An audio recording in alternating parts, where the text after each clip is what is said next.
दोस्तों, जैसा कि आप सबको पता है, हमारा प्यारा देश भारत बहुत ही विशाल और अलग अलग तरह की संस्कृतियों से मिलकर बना है। अनेकता में भी एकता हमारे देश की सबसे बड़ी पहचान है। आज हम इस वीडियो में अपने प्यारे देश भारत की 10 ऐसी खूबियों के बारे में जानेंगे जो शायद ही आपने कभी सुने या देखे होंगे। तो चलिए चलते हैं अपने इस अनोखे सफर पर। दोस्तों, शायद ही आपको पता हो कि राजस्थान के बीकानेर में स्थित करनी माता के मंदिर में करीब 25,000 चूहे रहते हैं। इस मंदिर को टेम्पल ऑफ रैट्स के नाम से भी जाना जाता है। इन चूहों को माता करनी की संतान माना जाता है। आमतौर पर कोई भी चूहों की जूठी चीजें नहीं खाता, लेकिन इस मंदिर में भक्तों को चूहों का जूठा प्रसाद ही दिया जाता है। यहाँ पर जो चूहे पाए जाते हैं उन्हें काबा कहा जाता है। इस मंदिर में पैरों को ऊपर उठाने के बजाय घसीट कर चलना होता है ताकि कोई काबा पैरों के नीचे ना आ जाए। इसे अशुभ माना जाता है।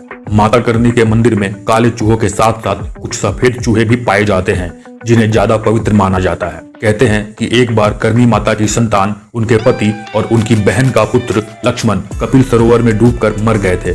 जब मां करनी को यह बात पता चली तो उन्होंने मृत्यु के देवता यमराज से लक्ष्मण को जीवित करने की काफी प्रार्थना की। इसके बाद यमराज ने विवश होकर उसे चूहे के रूप में पुनर्जीवित किया। तब से माता करनी के मंदिर में चूहों को विशेष स्थान प्राप्त है। अगर आपको कभी मौका मिले तो आप एक बार इस मंदिर के दर्शन जरूर करें। आपको एक अद्भुत अनुभव की प्राप्ति होगी। क्या आपको पता है, भारत में एक झील ऐसी भी है जिसे कंकालों का घर कहा जाता है। उत्तराखंड के चमोली जिले में स्थित रूपकुंड झील अपने आप में एक अनसुलझी पहेली है। इसे कंकाल झील या रहस्यमयी झील के नाम से भी जाना जाता है। यह झील घने जंगलों से घिरी है और हर साल जब भी बर्फ पिघलती है तो यहाँ सैकड़ों खोपड़ियां देखने को मिलती है। हर साल सैकड़ों पर्यटक इस झील को देखने आते हैं और यहाँ पर मौजूद नर कंकालों को देखकर अचंभित होते हैं। क्या आपने कभी रूपकुंड झील की यात्रा की है? अगर की है तो कमेंट में हमें जरूर बताएं। दोस्तों, जैसा कि आप जानते हैं, हिंदू धर्म दुनिया का सबसे पुराना धर्म है और हिंदू धर्म में अनेक देवी देवताओं की पूजा की जाती है। लेकिन क्या आपको पता है, वास्तव में हिंदू धर्म बहुदेववाद पर आधारित नहीं है। जी हाँ दोस्तों, हिंदू धर्म वास्तव में एक शुद्ध बहुदेववाद नहीं है। हिंदू केवल एक ईश्वर ब्रह्मा को मानते हैं, जिनसे हजारों अन्य देवी देवता प्रकट होते हैं। हिंदू धर्म में मुख्य देवता के रूप में ब्रह्मा के साथ विष्णु और महेश को भी माना जाता है, जो मिलकर त्रिमूर्ति बनाते हैं। ब्रह्मा जी ब्रह्मांड के निर्माता कहलाते हैं, विष्णु जी ब्रह्मांड के संरक्षक और शिव जी दुनिया को फिर से बनाने के लिए इसे नष्ट कर देते हैं।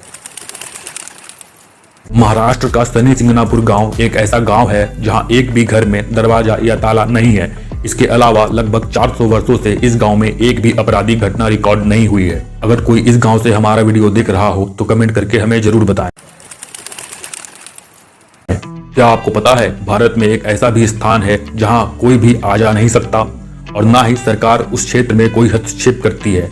जी हाँ दोस्तों, भारत का उत्तरी प्रहरी द्वीप, जिसका एक हिस्सा अंडमान निकोबार द्वीप समूह भी है, पृथ्वी पर अंतिम अछूते स्थानों में से एक है। प्रहरी यहाँ के आदिवासी लोग हैं जिन्हें बाकी दुनिया से अलग रहना पसंद है। भारत सरकार ने उत्तरी प्रहरी द्वीप के 3 मील के भीतर किसी को भी आने जाने पर रोक लगा दी है। 1991 में मानव विज्ञानी मधुबाला चट्टोपाध्याय की प्रहरी लोगों के साथ कई बार बातचीत हुई, लेकिन बाद में प्रहरी लोगों ने यह स्पष्ट कर दिया कि वे परेशान नहीं होना चाहते। अब इस स्थान को बाहरी दुनिया से अछूते अंतिम स्थानों में से एक माना जाता है। आपको जानकर हैरानी होगी कि भारत में मेढकों की भी शादी होती है। जी हाँ दोस्तों, वाराणसी अपनी पुरानी पारंपरिक मान्यताओं और रीति रिवाजों के लिए जाना जाता है। जब कभी बारिश में देरी होती है तो वहाँ के मेढकों को पकड़ लिया जाता है और बारिश के देवताओं को खुश करने के लिए उनकी शादी करा दी जाती है। क्या आपने कभी मेढकों की शादी होते देखी है? अगर देखी है तो कमेंट में हमें जरूर बताएं। शैम्पू शब्द संस्कृत शब्द चंपू से बना है, जिसका अर्थ है मालिश करना। पहले के समय में पिसी हुई जड़ी बूटियों को पानी के साथ मिलाकर शैम्पू बनाया जाता था।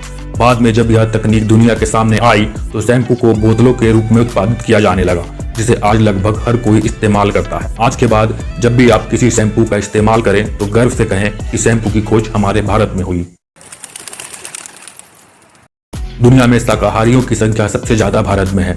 यदि आपने कभी भारत की यात्रा की है तो आप जानते होंगे कि भारत एक ऐसा देश है जहां बहुत सारे स्वादिष्ट शाकाहारी भोजन मौजूद हैं। कई आंकड़ों में यह बात सामने आई है कि सांस्कृतिक और धार्मिक मान्यताओं के कारण भारत की आबादी का लगभग 15 से 30% के बीच शाकाहारी हो गया है। इतिहास से पता चलता है कि पूरे भारत में जैन धर्म के प्रसार और बुद्ध की शिक्षाओं के कारण शाकाहारी होना एक सामान्य बात हो गई है। हिंदू समुदाय भी काफी संख्या में शाकाहारी हो गए हैं। और अब यह भारत में इतना आम हो गया है कि KFC जैसी पश्चिमी खाद्य कंपनियां भी शाकाहारी लोगों के लिए एक वास्तविक शाकाहारी मेन्यू रखने लगी है। क्या आपने कभी KFC में शाकाहारी खाना खाया है? कमेंट में जरूर बताएं। कुंभ मेला एक हिंदू त्योहार है जो लगभग हर 12 साल में एक बार मनाया जाता है।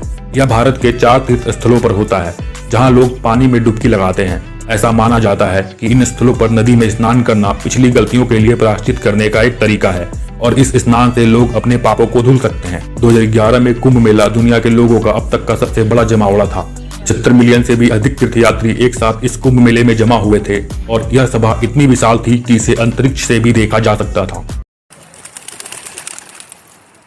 10वीं खूबी मैं आप सबसे जानना चाहता हूं। अब आप हमें कमेंट करके बताएं कि आपके आसपास के क्षेत्र में ऐसी कौन सी खूबी है जो पूरे देश और दुनिया को जाननी चाहिए। तो बने रहिए हमारे साथ ऐसे ही इंटरेस्टिंग फैक्ट्स के लिए। जल्द ही मिलते हैं अगले वीडियो के साथ। धन्यवाद।